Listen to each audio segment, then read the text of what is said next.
question? So this is mostly with respect to my practice. For now, I usually just sit for 17-20 minutes for meditating. And Uh-oh. yeah, sorry, go ahead. Okay, that's a start. That's good. Yeah, so Is it ever not unpleasant? I mean, do you ever enjoy it? No, it's neutral. It's neutral. Like whole life is neutral kind of for me right now.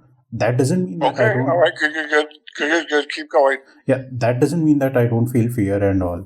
I definitely feel fear and everything, but now I know, like, I don't run away from them. I just Good. sit with them, and now I'm used to it. Excellent. Good. So what I actually wanted was when I am sitting silently,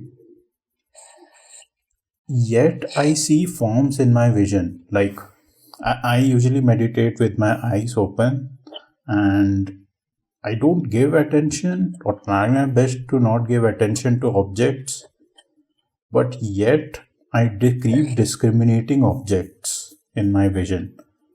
So Now, are these objects like macroscopic, or are they small floaters in your eye, or what are they? not floaters, I would say. It's like the objects in my room. Like a candle, a chair, right? Yeah, that's totally normal. But there's nothing wrong with that. But so okay, let me go back to one of the the instant Zen on page 83. There's this called there's a line. There's a line? Yeah. Okay, I don't have the book here, so just read it. Yeah. So the line is, the chapter is Same Reality, Different Dreams. And Same Reality, Different Dream. Yes. And that's nice, isn't it? That's very nice. Okay, keep going. Yeah, so it's, why not study Zen in this way? Walk, stand, sit, and recline all day long without ever walking, standing, sitting, or reclining. Like, how to do that? I know, like, my mind can't comprehend this, but like, this is what I try to do. Let me see if I can use a metaphor to help you. Yeah. So it says to do these different things without doing these different things, right? Yes, like sitting, walking, running, everything. Okay. Now imagine you're a TV screen. Okay. And on this screen, there's a picture of a huge forest fire. Yes. And then a volcano. And then a hurricane. Right? Yes. And then a beautiful sunny day. Yes. All of those things are there, but you're not part of it. You're the screen. Yes. You see? So by not doing, you just don't put yourself in it. Everything gets done. By not doing, everything gets done. So what it means is you don't have to add yourself to that. So there's your small self. Yes. And I think it's pretty obvious that's the one that does the standing, the walking, the sitting, and the other stuff, right?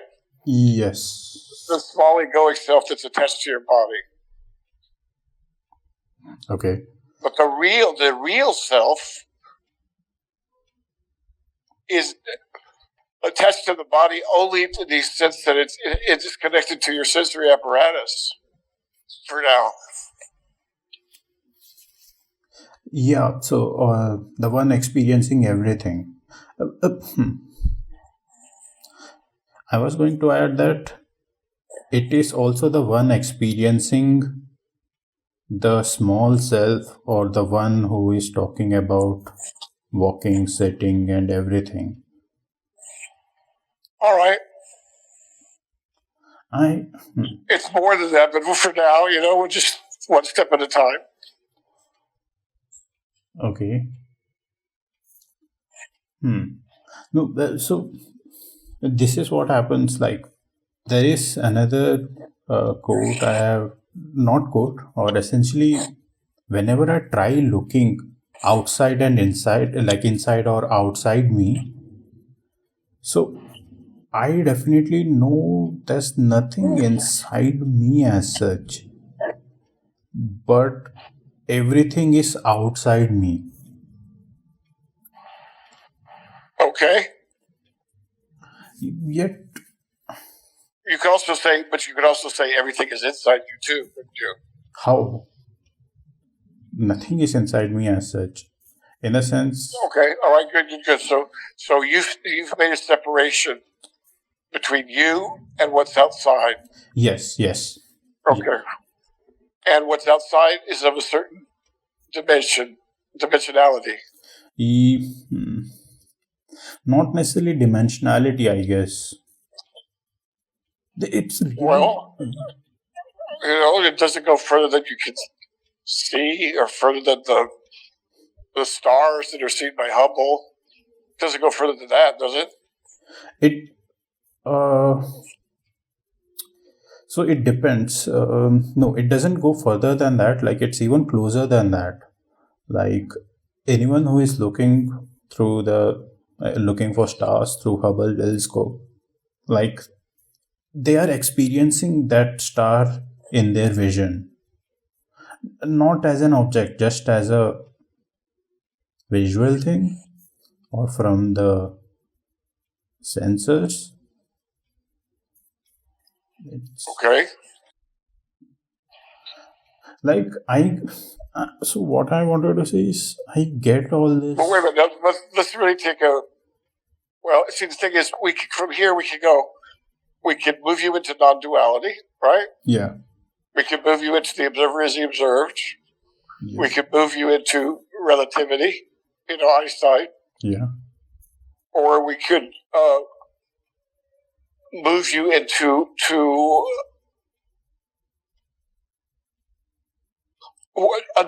figuring out where the star must be. If you see it in your eyes, then it must have been in your visual cortex, right? Yes.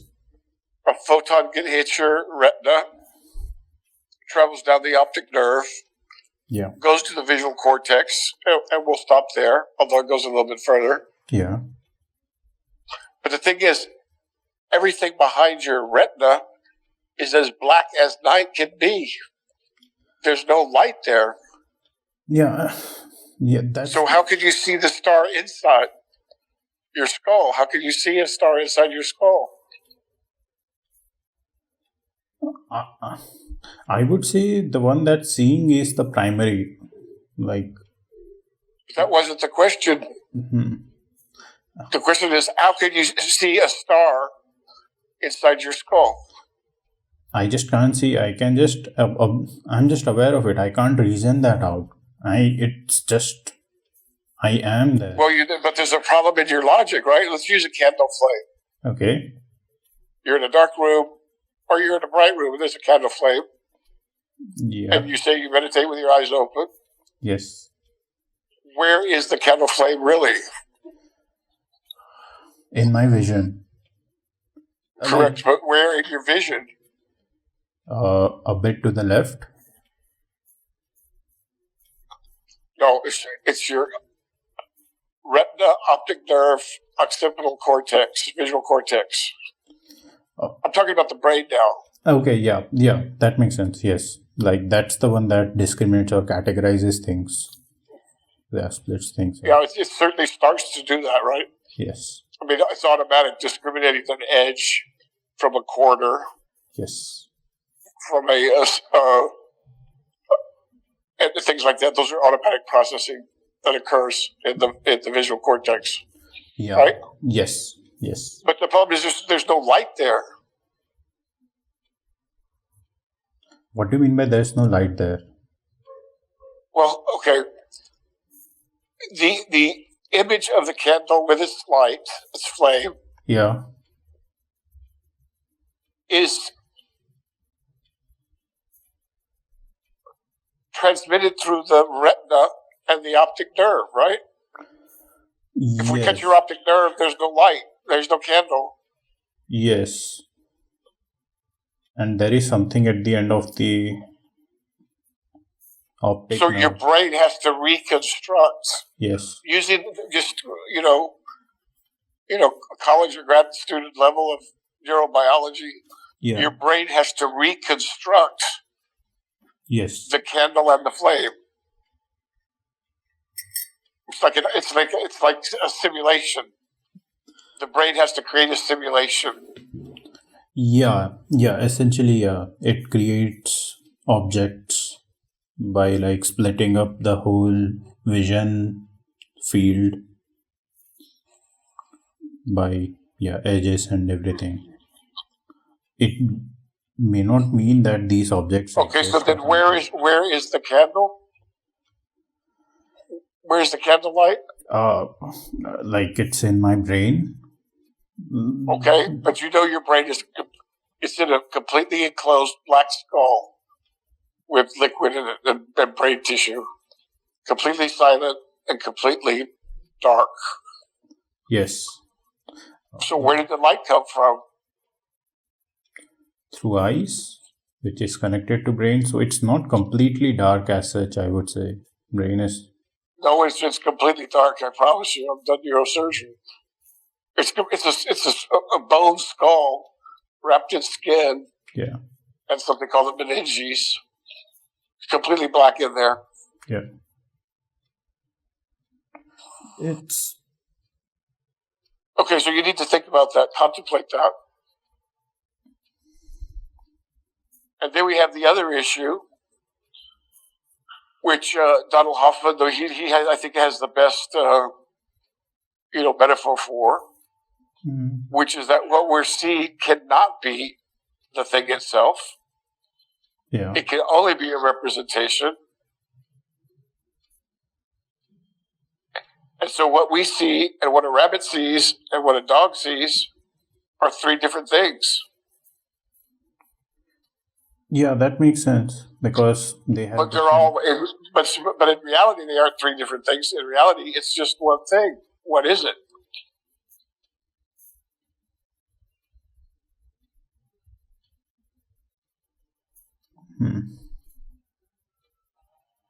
And then if we move a little further over into physics, we've already gone down through the atoms, the molecules, the atoms, the subatomic particles and the quarks, and now we're into, just some kind of quantum field theory, right?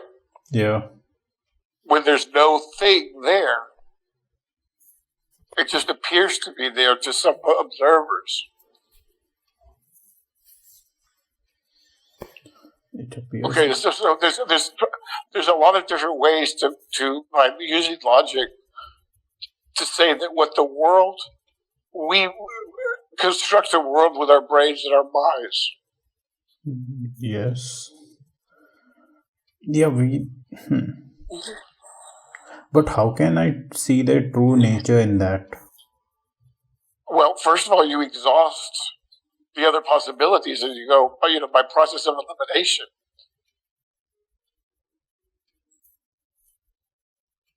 Okay.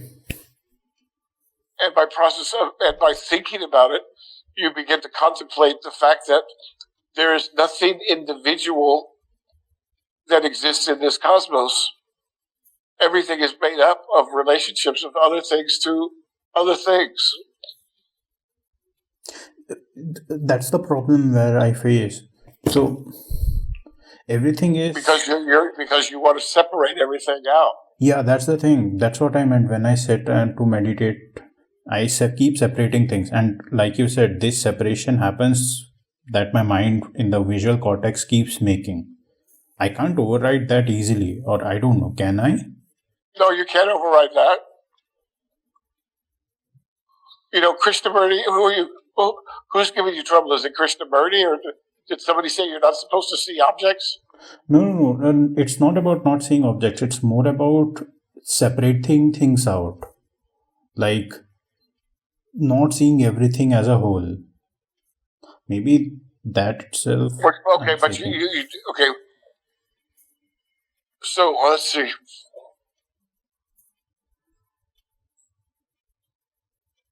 I'm thinking now of a tree with its branches. Yeah. That's a tree, right? In the winter. Yes. And then a tree with its leaves and its acorns. That's a tree in the spring or the fall. Yeah, it changed. Yeah. And then if you could look underground, you would see all the roots. Yes. And you would say, that's a tree too. Yep, part of it, yes.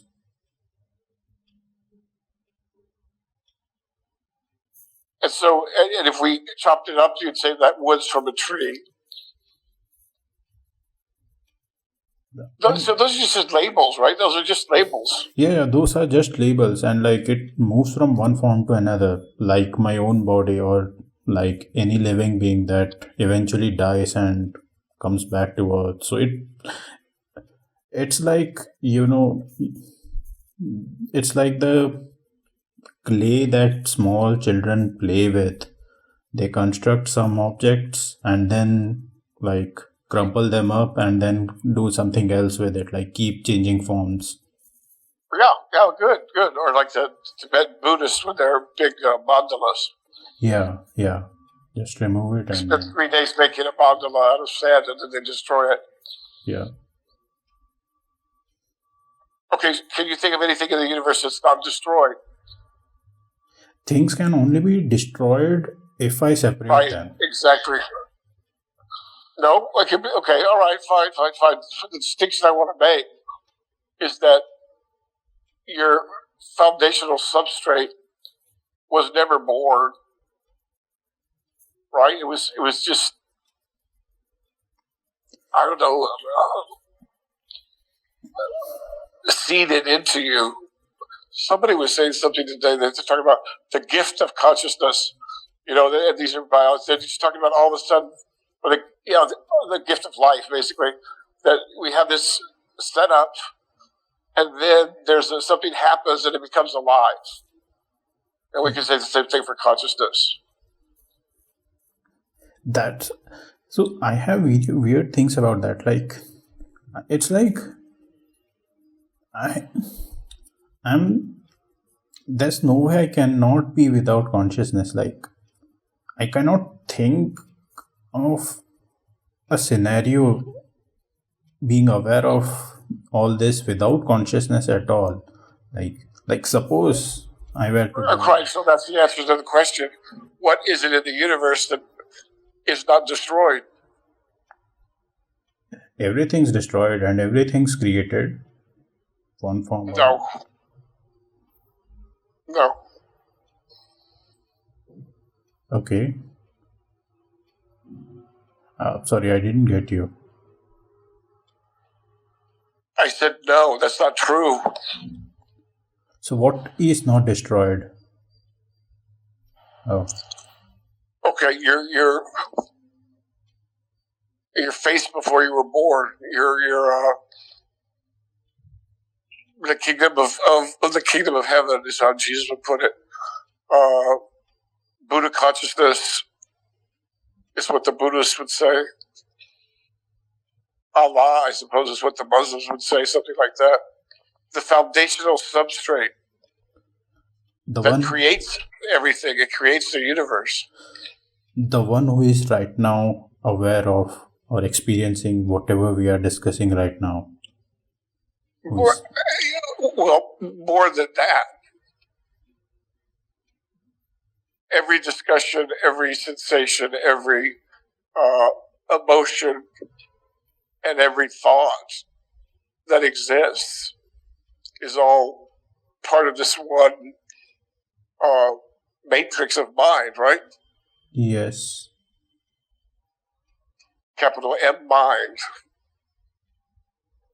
That's the And thing. now we have 1,000 different names for God, right? But right now, the one that the physicists, some of them are using, is that this is some kind of, quantum field of potential, right? Yeah. The Taoists would call it the Tao. It'd be Atman in Hinduism, right?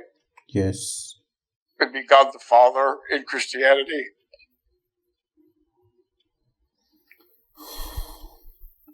So, we could talk about it in religious terms, but we don't need to.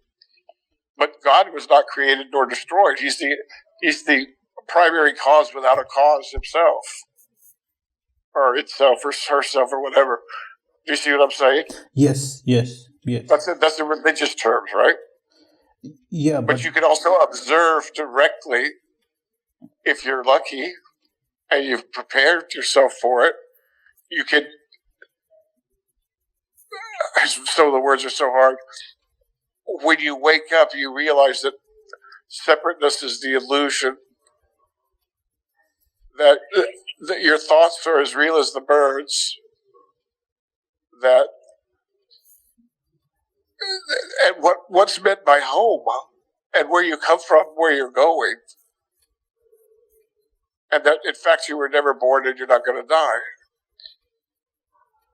Now, how you know this is it's basically inexpressible. But then you also see where the words beauty and truth actually come from, right? Yeah. But you can't explain this. It just sounds like gibberish. But that's what Plato meant when he talked about leaving the cave, right? Yeah.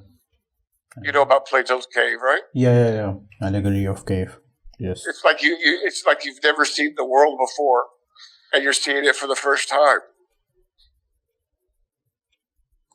It's so beautiful. It's just like it's just unmitigated joy and bliss, and then beyond that, even beyond all those things. And so that's why that experience is so valued, right? The pearl beyond price and all that. Yes. So what? But now in the 21st century, yes, we have a lot more science, a lot better tools and instruments by which to examine the universe. Yes. We have computers and we have AIs, right? Yes. And so it's going to be very important to know what's perception and what's conscious experience. Oh, wait, can you get back at that? What's perception and what's conscious experience? Yeah, perception is. Your electric car is driving down the road and it's perceiving all kinds of things: stoplights, pedestrians, paint in the middle of the road, curbs. So that's perception. Okay. Conscious experience is something else. It's the one who is aware of all these things. Well, you're separating it into two different things, but it's all one thing. That's the thing. Like, so you can perceive an apple. Let's say you're a computer. Okay. And you have a visual sensor, and let's say you have an olfactory sensor of some sort, and you have some kind of spectrometer that shows you what colors are present, right? Yes. You could, in principle, perceive an apple, perceive the frequency of color, which is red, perceive some olfactory, if it was giving off any molecules you could smell, you could perceive those molecules, right? Okay. And you could just pattern match and say, okay, well, that's an apple. Yeah, that's what I keep doing. That's how I keep differentiating things. Okay, well, right now we're just talking about the AI and humans, right? Yes. But humans can taste the apple. They can experience the apple. Yeah, there are multiple modalities for a human, at least compared to. But those are that's just perception. That's perception. Yes. I'm trying to draw a distinction between perception and experience. Yes. And it's very subtle too, because this is going to be the issue with the AIs. It's really going to be quite the conundrum for many people. Yeah, no, I actually get that. I had been using the senses with experience, but again, experience is something that I am aware of. No. You keep adding "I am aware of," right? Now, Yes. right now, I'm speaking to you, Yes. and I'm holding a phone, Yes. and I'm in a room, Yes. and the air feels nice. Yes. Period. I don't have to add an "I" to that. Experience is all there is. The "I" part is an idea. It's a narrative that you're adding to reality. And the problem is people start to live in that false narrative, and they forget that reality is very different than that. Reality, which is experience, does not require, from this side, it appears to require a conscious observer, right? Yes. But it actually doesn't. Because the observer is the observed.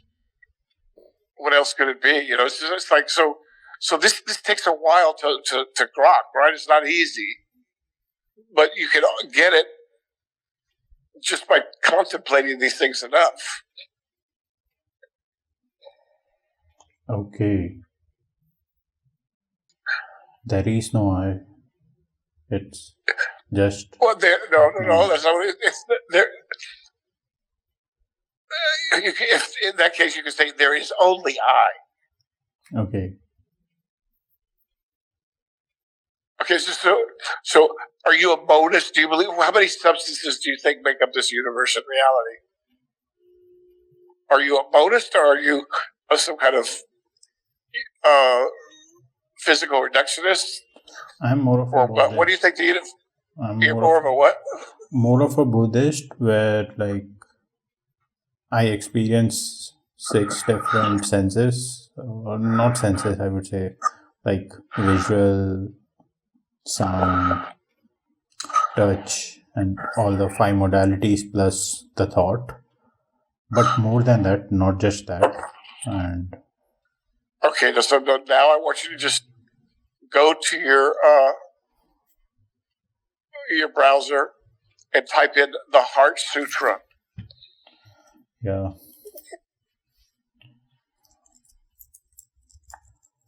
Everything is Form is emptiness. Emptiness is form. Form doesn't not. Emptiness is form. Yes.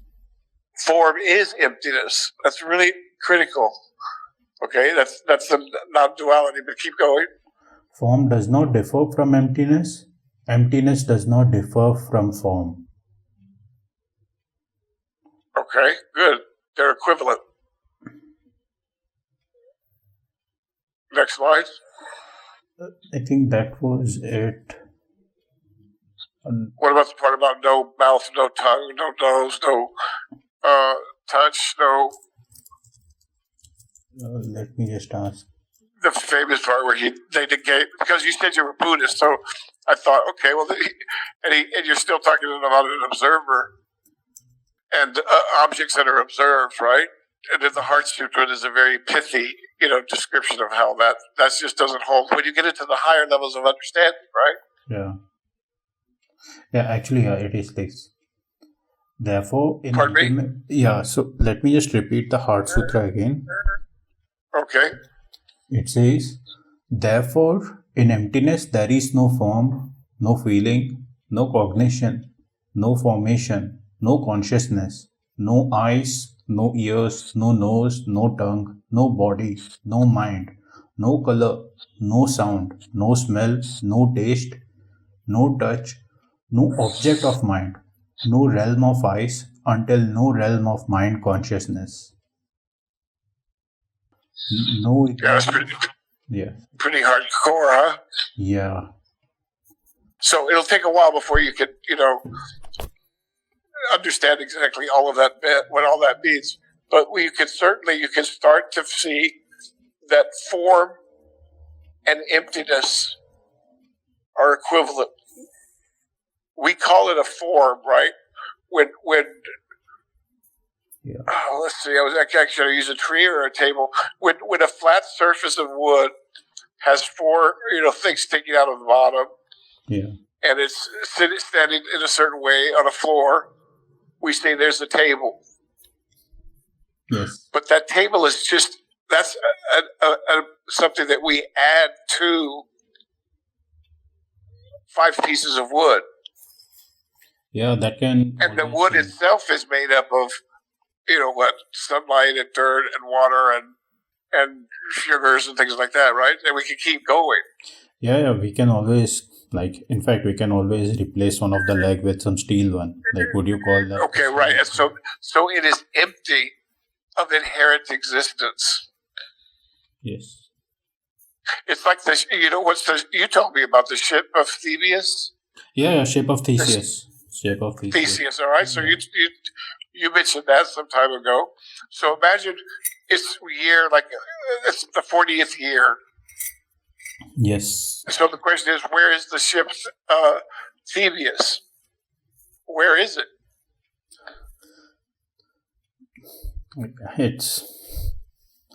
I don't know. It's in our minds as an idea. Yeah, it's an idea. Okay, and the idea itself is made up of other things. Rowboats and sailboats and rafts and ocean liners and all the different things that we call a ship, right? Yes. But this ship is in dry dock, and all of the wood has already been replaced once, and they're in the middle of replacing some of it 3 or 4 times. And so where's the reality? Well, there's no reality. It's empty. It's empty of shipness.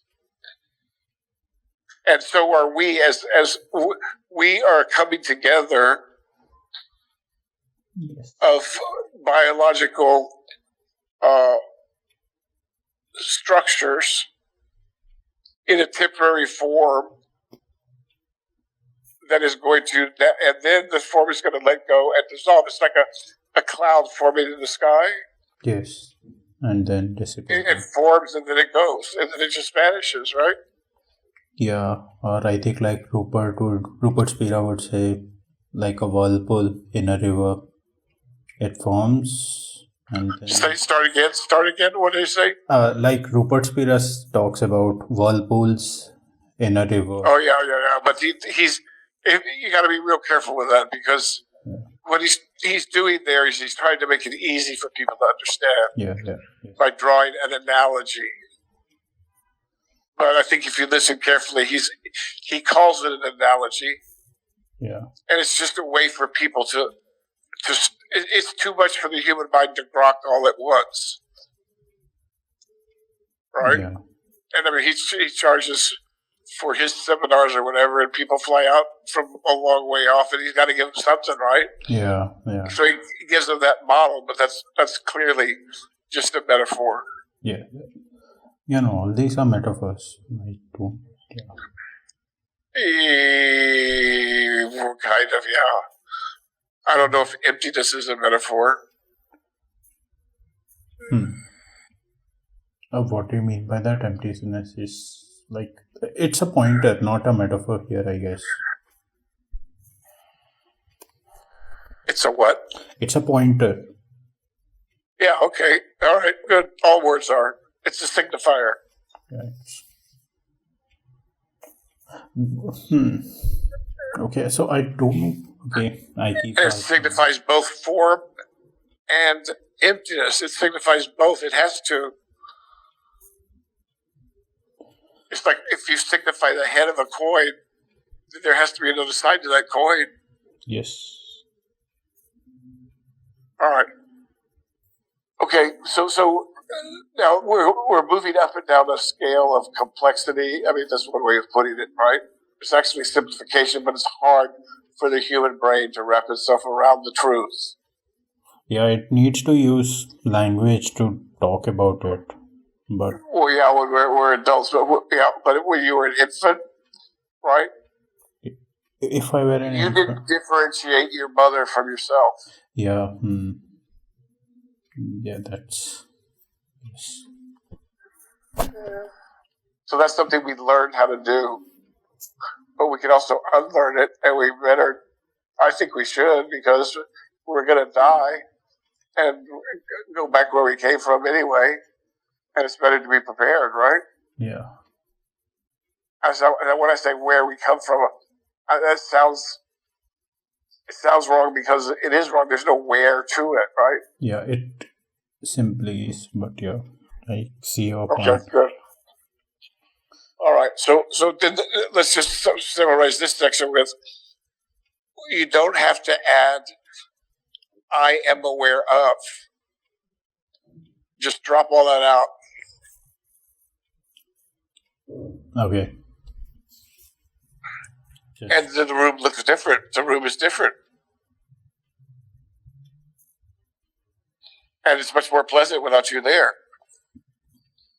You'll see, right? That's what the Taoists mean by not doing the flow or whatever. It's ourselves, our little cells, our I, me, mine, that causes all this misery in life. Yes. And when you realize that you don't have to put it there, it's the great liberation. Okay, next question or whatever. Yes, okay. Yet sometimes some abnormal things happen, and That'll be interesting. What's abnormal? envision it could be because I'm tired for last few weeks. There's a lot of work going on, and I get scared, and I try abiding. I keep using I know, like, Well, if you're seeing things that scare you, then that makes some sense. But what is it that you see?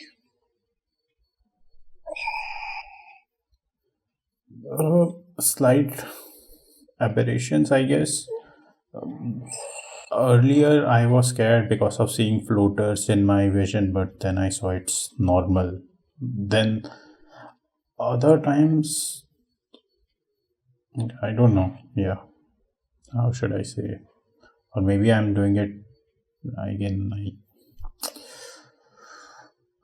Do you see like a shape that seems ominous, that looks like a person or something? No, nothing. And then like you that. realize it's a hat rack or something, or is it That something happens different? at night, but again, nothing like that. Nothing like that. Okay. Well, I'm having a hard time understanding what it is. What it is you're seeing, but okay.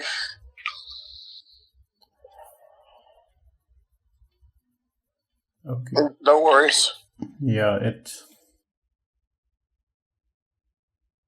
actually, nothing else from this. One small thing though, like if I'm not, maybe this was covered earlier as well, but the question is, if I'm not separate from others, what about crimes like rape and bodily harm to others? Yep, that's you too. The one who's committing the rape is myself.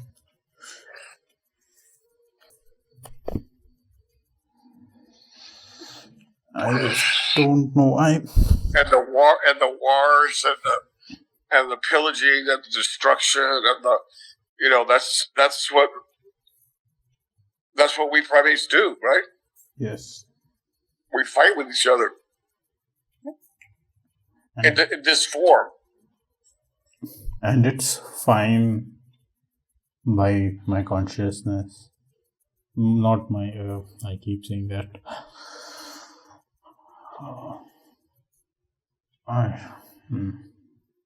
And I just don't know. I keep getting stuck here. With what?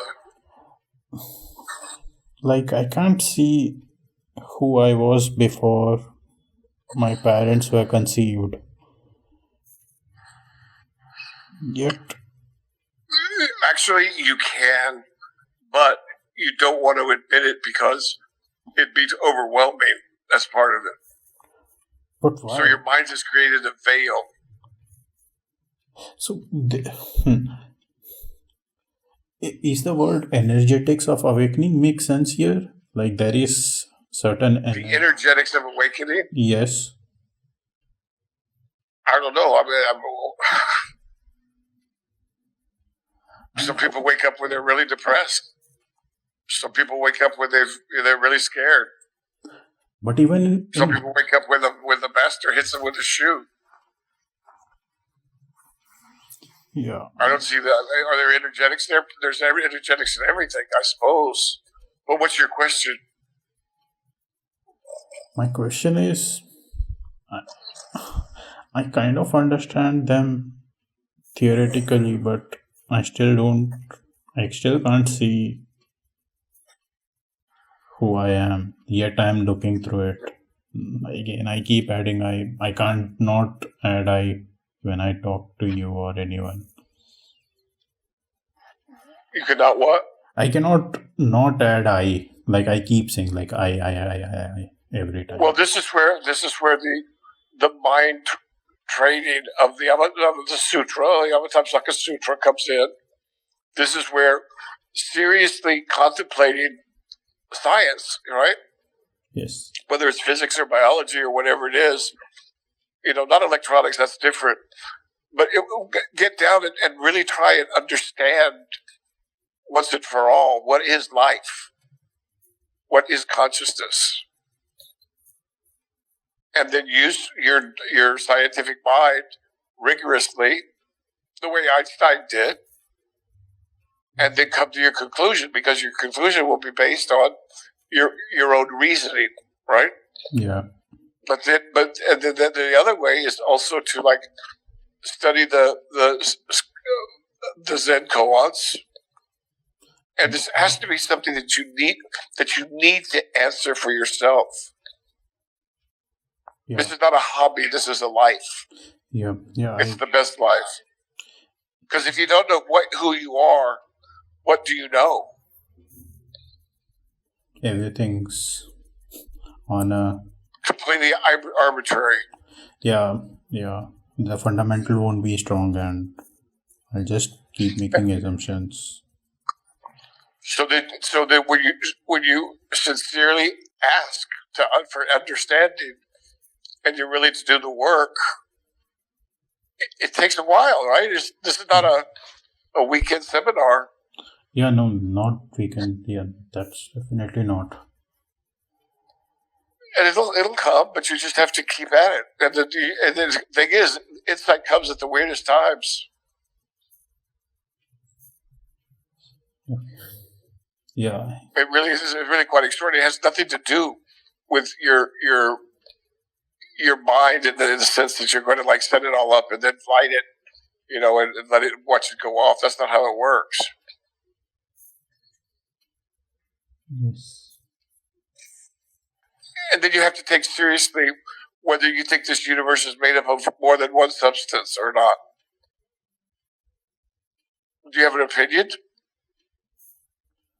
So in normal life, I can see different substances, but you can't. Well, so do you think there's a catalog of substances that make up the universe? No, nothing like that. It's like there is just energy, there is just fields. How should I say? Okay, fields, that's fine. But fields of what? I don't know. Okay. What makes you think there's more than one kind of field? Actually, that's a good question. Perfect. Good. So think about that. Actually, whenever you say what the consciousness is made up of, I always think how consciousness is made up of some physical thing. But that's a false assumption, I guess. It's definitely false. So Well, is anything physical? No. Physical is just inference over whenever I touch Correct. something. It's an inference. Correct.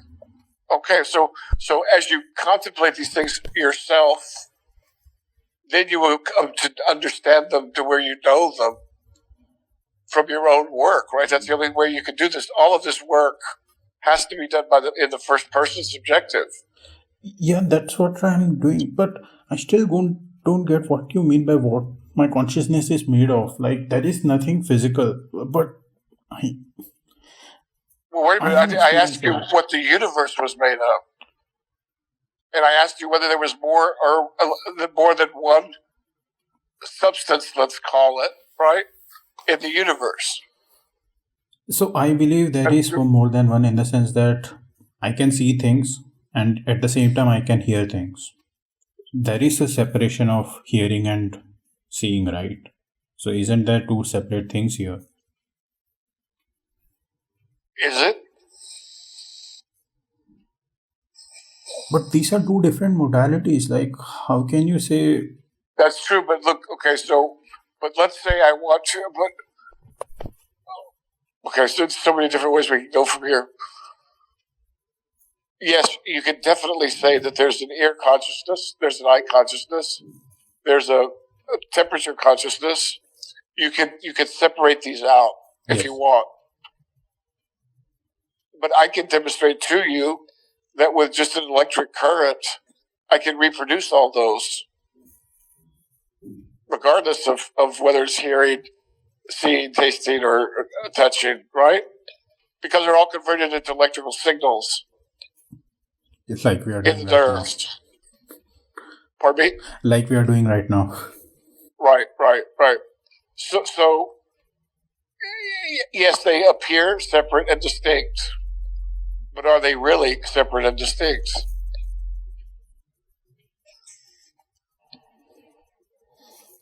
Okay. Now, again, you're getting into some advanced questions, right?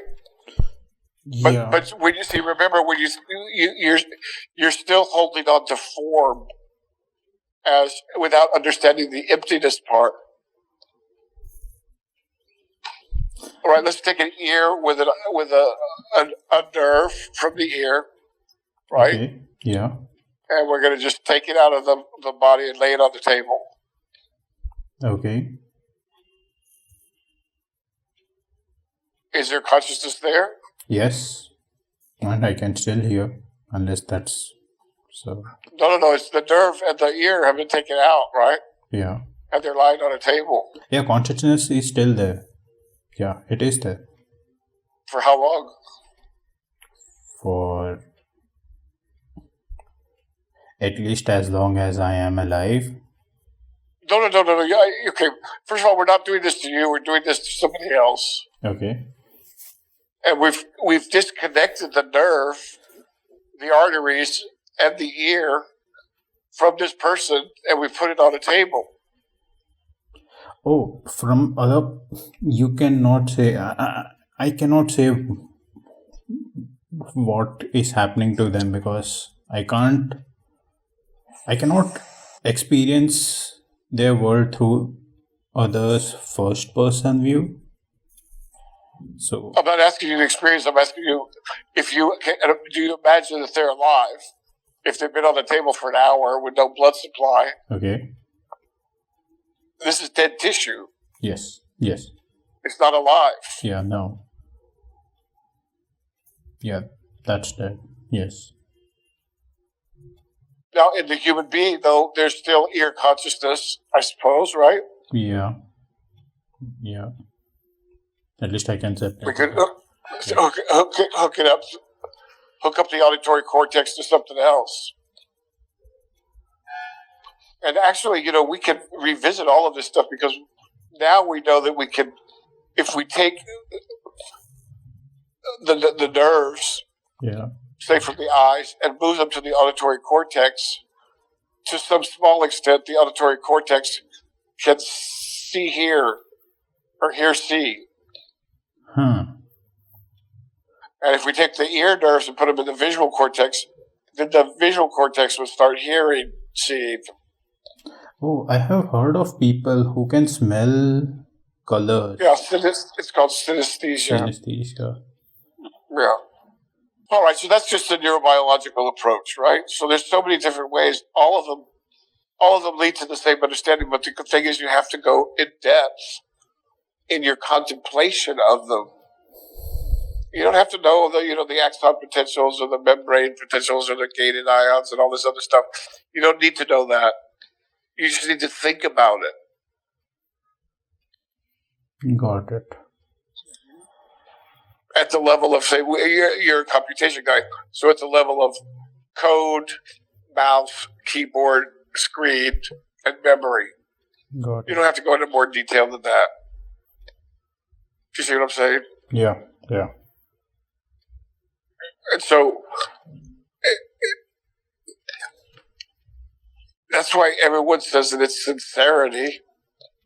Yes. That gets you there, because what reality answers to is a sincere request or attempt to understand. And if you ask, it will be given, but it's got to be sincere. Okay. It's really strange, but that's how the universe is. And it's really, really strange. And then there are angels, and if you want devils, if you want those too, and there's our Buddhists, and there are saints, and all kinds of whatever you want, your mind could arrange for you. But that's why it's very important to be careful what you want. Yes, got it. Okay. Anything else before we stop? No, nothing. Yeah, that. All right, sir. Yes. Keep going. Again, sincere contemplation. Yes. You got to know who you are, why you're here. Why the hell are you here? Why is any of this here? Right? Questions like that. Yeah, why or it just is. Yes. No, you just answered the question without even asking it. You just said it just is. Well, what kind of answer is that? That's a lazy man's answer. Yes. No shortcuts here. It just is. I know that's a lot of people say that. It drives me nuts. It's so much more beautiful than all that. Okay, sir? Yes, got it. All right. Vaya con Dios. Adios. Thank you.